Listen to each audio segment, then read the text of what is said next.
الرحمن الرحیم اتحاف المسلم کا سبق درس نظامی کی کتب کو سمجھنے کے لیے ہمارے چینل کو سبسکرائب کریں۔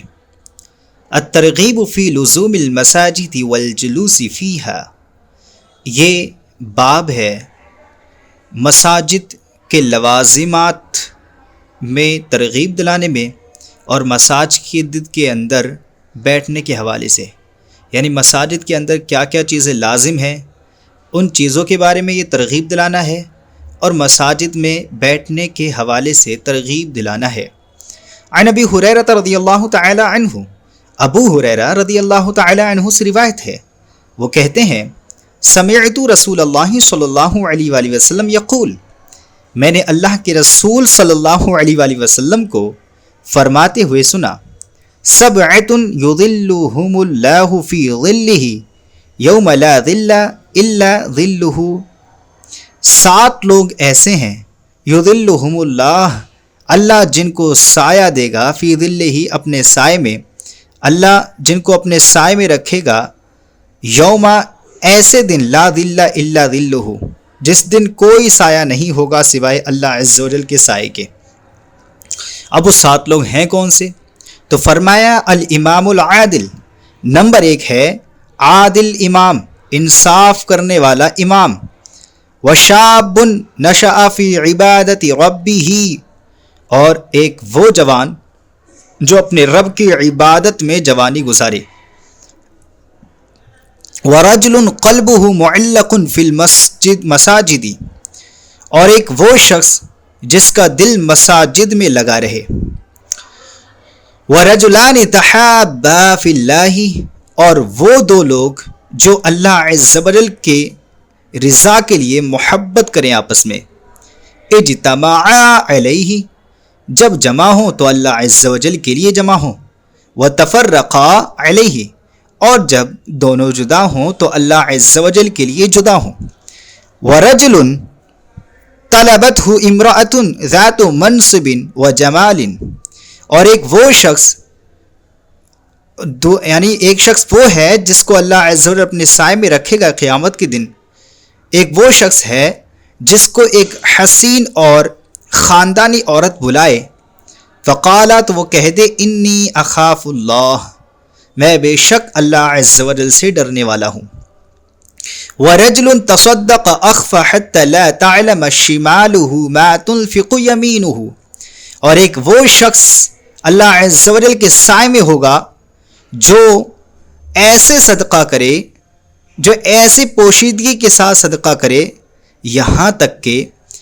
اس کا بایاں ہاتھ بھی نہ جانے کہ اس کے دائیں ہاتھ نے کیا خرچ کیا ہے۔ اس طریقے سے جو خرچ کرے، اتنا چھپا کر کے جو خرچ کرے، وہ بھی اللہ عز و جل کے سائے میں ہوگا۔ وَرَجُلٌ ذَكَرَ اللَّهَ خَالِيًا فَفَاضَتْ عَيْنَاهُ، اور ایک وہ شخص جو اللہ عز و جل کا تنہائی میں ذکر کرے تو اس کی آنکھوں سے آنسو بہے۔ رواہ البخاری و مسلم، اس روایت کو، اس حدیث کو بخاری اور مسلم نے بھی روایت کیا ہے۔ الترہیب من اتیان المساجد لمن اکل بصلا او ثوما او کراسا او فجلا ونحو ذلك مما له رائحة کریہۃ، یہ ڈرانا ہے مسجد میں ان چیزوں کے ساتھ آنے سے، ان لوگوں کے مسجد میں ان لوگوں کو آنے سے ڈرانا ہے جو پیاز کو کھاتے ہیں یا لہسن کو کھاتے ہیں یا گدنا کو کھاتے ہیں۔ گدنا یہ پیاز اور لہسن سے تیز بو ہوتی ہے، اس کو بولتے ہیں گدنا۔ او فجلن، یا مولی کو کھا کر آتے ہیں، ونحو ذالک، یا ان جیسی چیزوں کو کھا کر آتے ہیں جن میں بری بو ہو، تو ان لوگوں کو مساجد میں آنے سے ڈرانا ہے کہ وہ لوگ یہ چیزیں کھا کر نہ آئے۔ عن ابن عمر رضی اللہ تعالی عنہما، ابن عمر رضی اللہ تعالی عنہما سے روایت ہے، وہ کہتے ہیں ان النبی صلی اللہ تعالی علیہ وسلم قال، کہ اللہ کے نبی صلی اللہ علیہ وآلہ وسلم نے ارشاد فرمایا، من اکل من هذه الشجرة یعنی ثومہ فلا یقربن مسجدنا، جس شخص نے بھی اس درخت سے کھایا یعنی لہسن کے درخت سے کھایا فلا یقربن مسجدنا تو وہ ہرگز ہماری مسجدوں کے پاس نہ آئے۔ وفی روایت لمسلم اور ایک مسلم کی روایت میں ہے فلا یقربن مسجدنا کہ وہ ہماری مسجدوں کے پاس نہ آئے۔ وفی روایت لہما اور ایک بخاری اور مسلم کی روایت میں ہے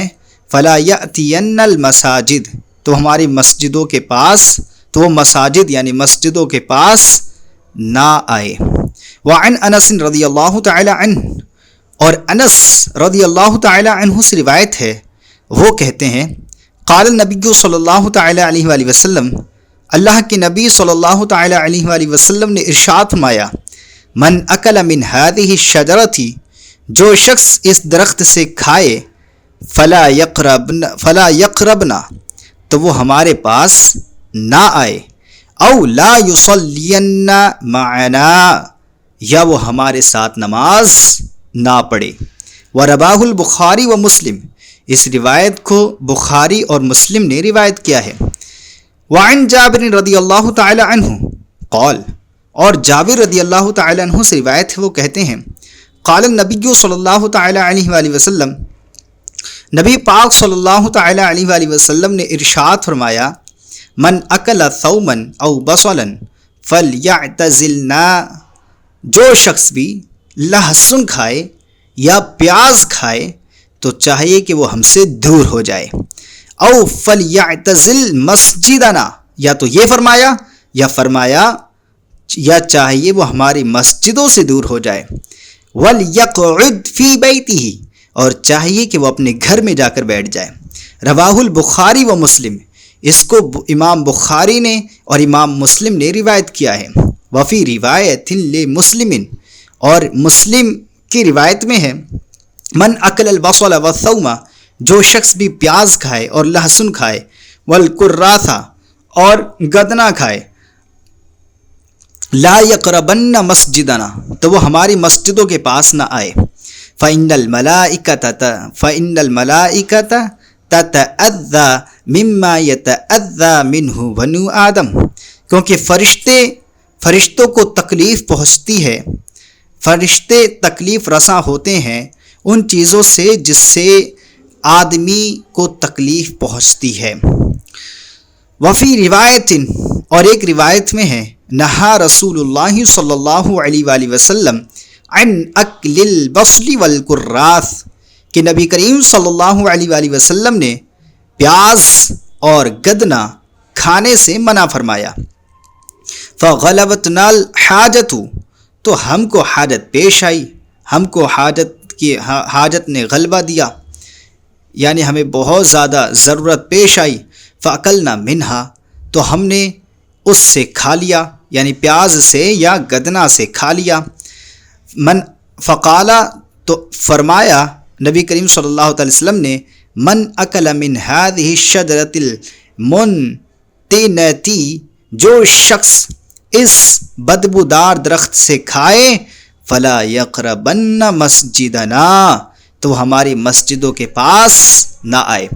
فإن الملائکۃ تتأذی مما یتأذی منہ الناس کیونکہ فرشتے کو تکلیف پہنچتی ہے، کیونکہ فرشتوں کو تکلیف پہنچتی ہے ان چیزوں سے جس سے لوگوں کو تکلیف پہنچتی ہے۔ وعن عمر بن الخطاب رضی اللہ تعالی عنہ عمر بن الخطاب رضی اللہ تعالی عنہ سے روایت ہے، وہ کہتے ہیں خطب یوم الجمعۃ فقال فی خطبتہ کہ عمر رضی اللہ تعالی عنہ نے ایک دن جمعے کا خطبہ دیا۔ فقال فی خطبتہ تو اپنے خطبے میں فرمایا ثم انکم ایھا الناس تأکلون شجرتین لأراہم الا خبیثتین ھذا البصل والثوم پھر اپنے خطبے میں فرمایا پھر بے شک تم اے لوگو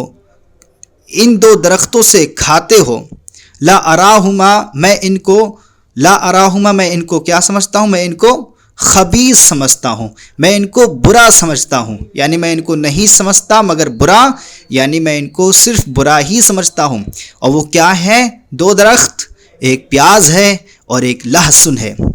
فرماتے ہیں لقد رأیت رسول اللہ صلی اللہ تعالی علیہ وسلم، کیونکہ میں نے اللہ کے رسول صلی اللہ تعالی علیہ وسلم کو دیکھا، اذا وجد ریحہما من الرجل فی المسجد، جب آپ صلی اللہ تعالی علیہ وسلم نے ان دونوں کی بو کسی شخص سے پائی جو کہ مسجد میں تھا، امر بہ،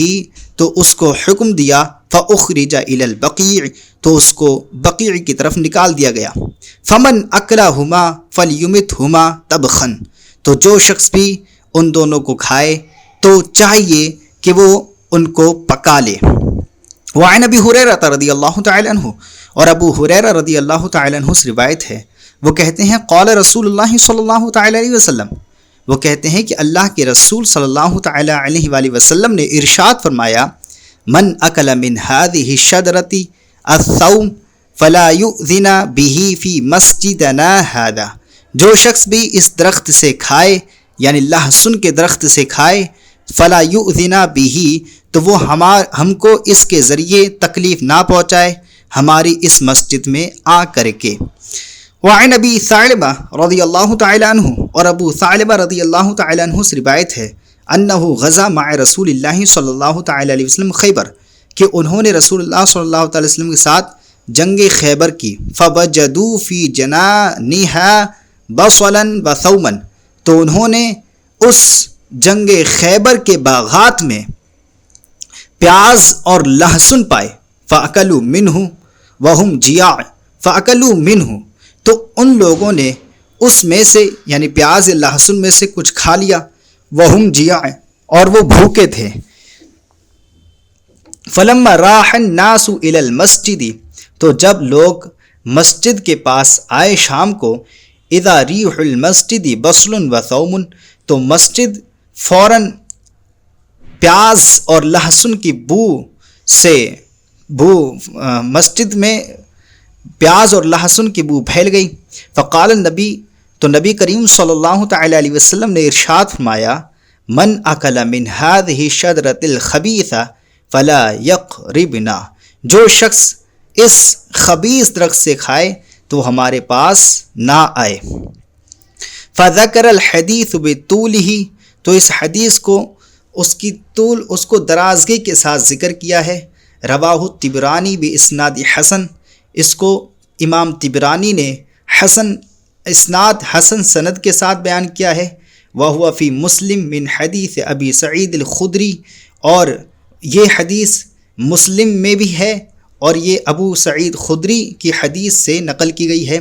ونحبہ، اور اس کے جیسے بھی الفاظ ہیں۔ لیس فیہ ذکر البصل، اس میں پیاز کا ذکر نہیں کیا گیا ہے۔ تو امید کرتے ہیں کہ آپ کو یہ سبق سمجھ میں آیا ہوگا۔ اگر یہ سبق سمجھ میں آیا ہو تو پلیز ہمارے چینل کو سبسکرائب کریں، اور ہم سے پرسنل کتب پڑھنے کے لیے ہمارے نمبر پر رابطہ کریں۔ السلام علیکم ورحمۃ اللہ وبرکاتہ۔